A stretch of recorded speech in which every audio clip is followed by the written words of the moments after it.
Hey everyone, welcome back to the channel. Thanks for coming here. Appreciate you coming back. If you're new here, welcome. We are a homesteading channel. We have a 2-acre farm. We have animals. We do lots of things related to homesteading, thrifty homesteading, and gardens and hydroponics. Today I want to talk to you about hydroponic growing, and I'm going to explain the basic supplies as well as answer viewer questions. So come on along, let's check it out. First, I want to talk to you all about the supplies that you're going to need, and then we're going to do the questions. Here we have a seed tray. That'll be the first thing that you'll need, that has a plastic dome on it called a humidity dome. It can be one that is solid plastic like this one, or it can have the dial to adjust the humidity, whichever you prefer. It can be smaller than this, it can be this size. Make sure you're picking one that suits your purpose. The next thing we're gonna need is rock wool, which are starter plugs. This is a sheet of rock wool. These are 1.5 inch cubes. And this is the top part. They do have holes in them to be able to put your seeds in, and that's where you plant your seeds. On the back, they are scored, so you're able to break them apart, so you only use what you need of this sheet. Otherwise, keep it sealed in a plastic bag, so that way it is fresh for when you use it. Next, we have nutrients. I have a baby eyedropper that measures 4 milliliters when it's full, and I use that to measure my fertilizer to go into my plastic container. And then I mark my container for safety that it is water and fertilizer. So for this fertilizer, it is 4 milliliters per 1 gallon of water. Again, I use well water. You can use distilled water or bottled water. You cannot use anything chlorinated. This is the nutrients that I use, and I will talk more about that later on. Arrow Garden is the name of it. So I buy a jug of this, and this one has lasted me 2 years so far. Once your plants grow into seedlings, you will need net pots and vessels to put your net pots in. So I have a couple different options to show you. This is the mason jar system, and this is a purchased net pot, and you can see the roots there. The net pot is 3 inches in diameter at the top, fits in the top of a quart mason jar that I have painted black.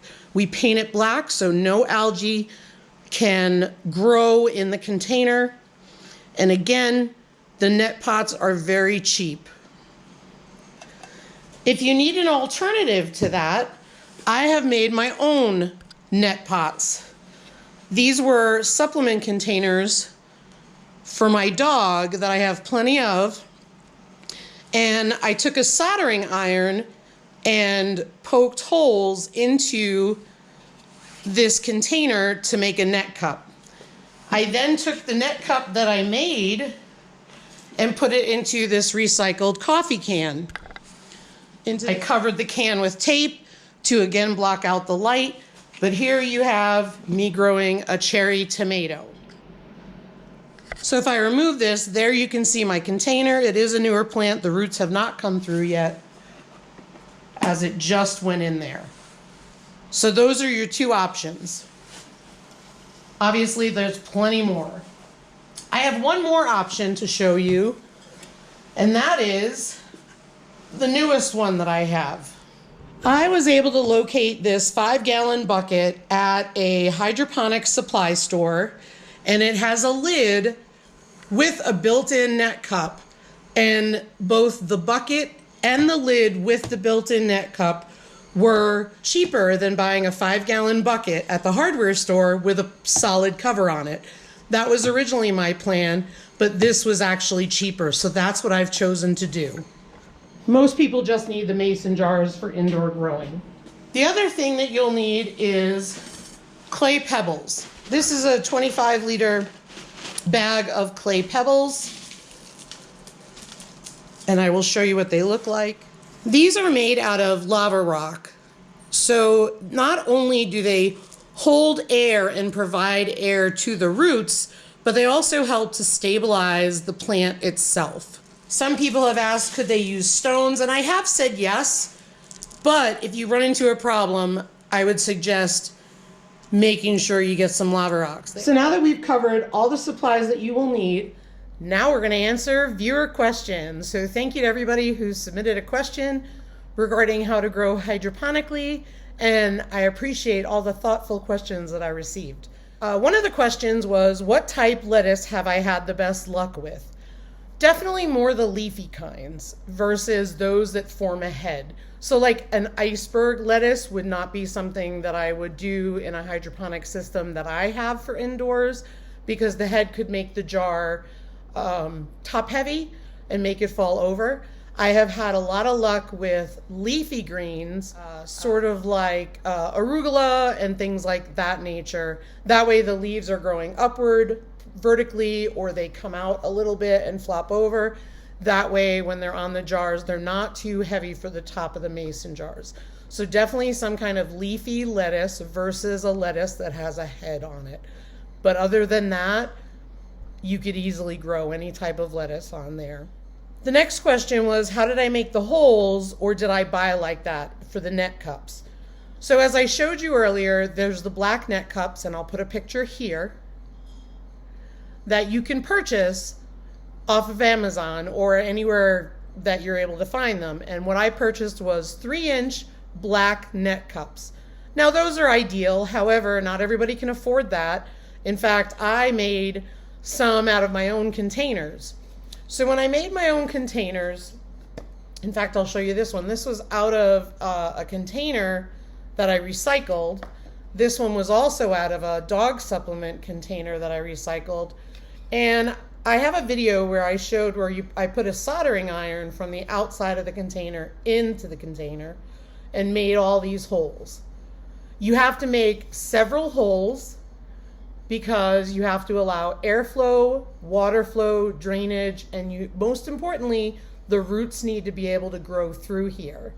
So I have not fully tested these yet because my tomato plants, their roots have not grown through it just yet. Take a look at what a net basket looks like, and if you're going to recreate this like I did, you can see that I need more holes on this one.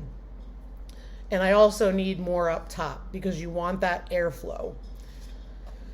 And of course you want the roots there. So a soldering iron did all that. Another question that comes from a viewer is, in my opinion, is hydro easier or harder than growing in the garden? I think a lot of factors go into this. For me, it's easier, and understand that we're in a cold climate. So for me, it's easier because, number one, I don't have to deal with any pests. I don't have to deal with preparing my soil. I literally take nutrients, put them in the water, and the plant roots go right into the nutrients. I do know that growing in hydroponics is a lot faster than soil gardening is. And that is because instead of the roots having to branch out and try to find nutrients, they are able to get all the nutrients they need right straight below them in the water. So for me, it's easier. The other thing that I like is I don't need to weed. I don't need to really do anything. I don't need to water every day. We also live in a dry climate. So for me, hydro is a lot easier because I set it and forget it. And once a day I check the water levels and see if I need to add water. But hydroponic growing uses a lot less water than gardening does. If I was in a warmer climate, I might not mind as much. But for me, hydro is easier than soil gardening. How much space does your system take up? Well, my space takes up about 74 inches long by about 29 inches wide because I have a folding plastic banquet table that I use, similar to like people have at parties. And then we have part of a pallet attached on the edge of it. And then I have the grow lights on top. However, last year, when I did this, I did not have that large of a growing space. I had a 3 foot by 3 foot area that I was growing on. I think it really depends on what you plan to grow and how much you plan to grow. I certainly encourage you to try small.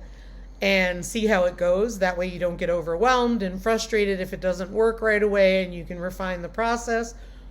And that way you don't need a lot of room and you're not in it for a lot of expense. That's my suggestion. A lot of folks asked, what nutrients do I use? And I mentioned this earlier, and I'm going to give you a closer look. We use AeroGarden plant food. This is literally the same thing that goes in all the AeroGarden units that they sell. It is a complete nutrient. For this one, it's 4 milliliters for a gallon of water. So 4 milliliters of fertilizer to a gallon of water. And the great part about this is it's all there, ready to go, easy peasy. And this makes several gallons. I think I figured it to be like 250 gallons of water. But with my cherry tomatoes that I'm growing now in the 5-gallon buckets, I have 2 of them, I'm going through it a lot faster. There are other hydroponic or nutrient solutions out there. It can get really confusing. Some of them are all pre-mixed, some of them are not. I stick with this because it's pre-mixed. And when I first learned how to do Kratky, someone explained how challenging it could be with hydroponic nutrients if you don't know what you're doing. And so that's why I've chosen the AeroGarden, and I've had great success with it. So I buy this small bottle, I think it was like $23.99, and then it's lasted me 2 years, and I still have about a quarter of a jug left. So it lasts a long time. Where do you buy the products was another question. Amazon.com is where I have purchased all of my supplies that I've needed, except for recently I found those 5-gallon pails and the big bag of clay pebbles at a hydroponic growing store, which I found to be very reasonably priced. You will find that the rock wool, the fertilizer, and the clay pellets will be your most expensive items. The net baskets are cheap. Mason jars, I know that supply and demand, they can be challenging to find nowadays. The other thing is you want to make sure that you paint everything black. You do not want light getting in your vessel that you're growing in. The reason for that is because, like I said earlier, it keeps the algae from developing. Your whole goal is prevent algae.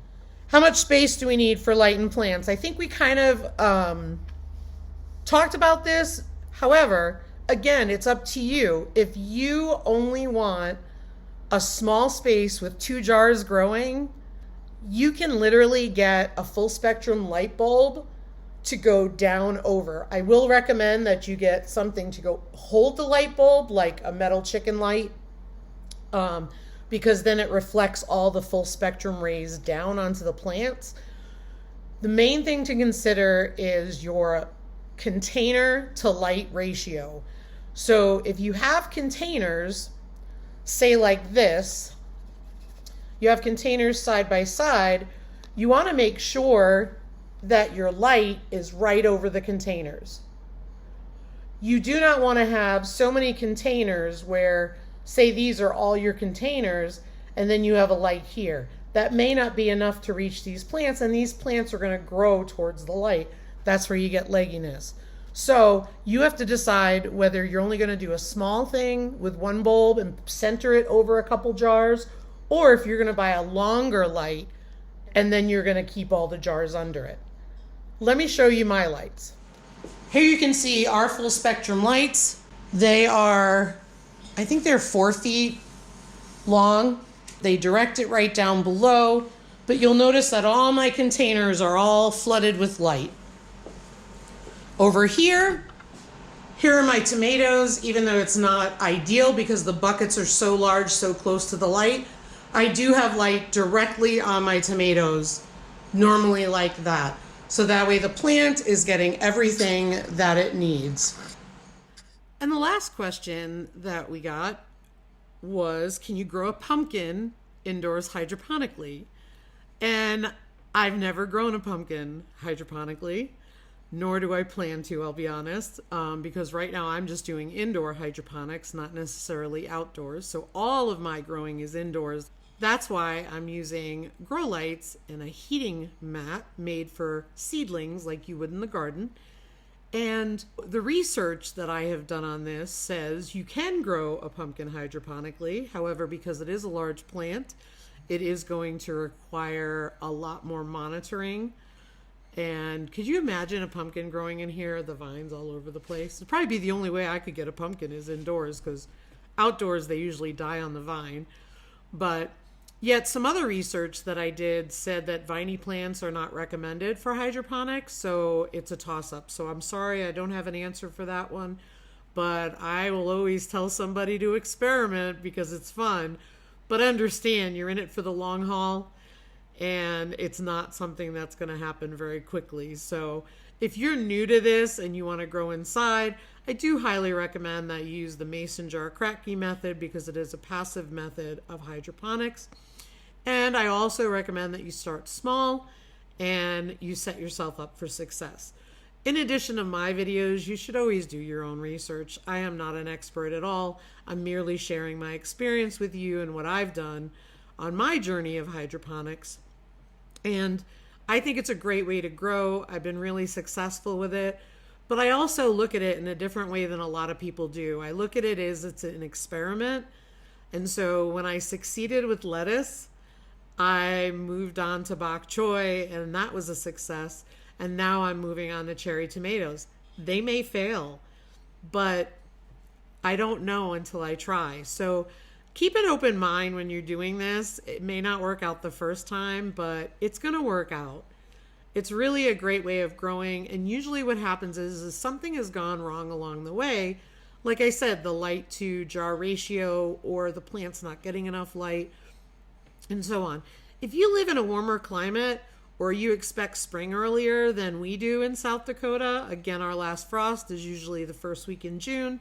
June 11th is the average date.